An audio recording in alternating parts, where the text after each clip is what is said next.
6 ମାସର ଗର୍ଭବତୀ ସ୍ତ୍ରୀ ଦେହରେ ନିଆଁ ଲଗାଇ ଦେଇଛି ନୃଶଂସ ସ୍ୱାମୀ।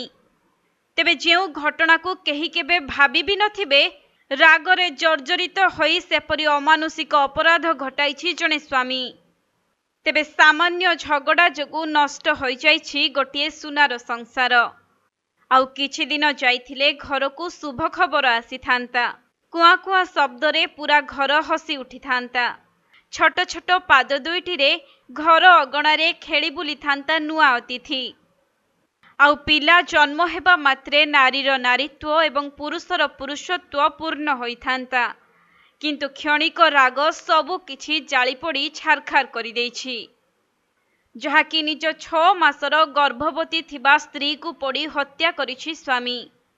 ଏବେ ସ୍ତ୍ରୀକୁ ହୋଇଥିଲା ମାତ୍ର 23 ବର୍ଷ, ଆଉ ପେଟରେ ଥିଲା 6 ମାସର ଶିଶୁ। କିନ୍ତୁ ଦମ୍ପତିଙ୍କ ମଧ୍ୟରେ ସାମାନ୍ୟ ଝଗଡ଼ା ପରେ ନିଜ ସ୍ତ୍ରୀକୁ ପୋଡ଼ି ହତ୍ୟା କରିଛି ସ୍ୱାମୀ। ଗତ ଶୁକ୍ରବାର ଦିନ ପଞ୍ଜାବରେ ଏଭଳି ବିଭତ୍ସ ଘଟଣା ଘଟିଛି। ତେବେ ପୋଲିସ ସୂତ୍ରରୁ ଯାହା ଜଣାପଡ଼ିଛି, ଏହି ଦମ୍ପତିଙ୍କ ମଧ୍ୟରେ ପ୍ରବଳ ଯୁକ୍ତିତର୍କ ହୋଇଥିଲା। ଫଳରେ ରାଗରେ ତମତମ ହୋଇ ସ୍ୱାମୀ ଗର୍ଭବତୀ ମହିଳାଙ୍କୁ ଖଟରେ ବାନ୍ଧି ତାଙ୍କ ଦେହରେ ନିଆଁ ଲଗାଇ ଦେଇଥିଲେ। ମିଳିଥିବା ସୂଚନା ଅନୁଯାୟୀ ଅଭିଯୁକ୍ତ ସ୍ୱାମୀ ସୁଖଦେବ ଓ ତା ପତ୍ନୀ ପିଙ୍କିଙ୍କ ମଧ୍ୟରେ ସବୁବେଳେ ଯୁକ୍ତିତର୍କ ଲାଗି ରୁହେ।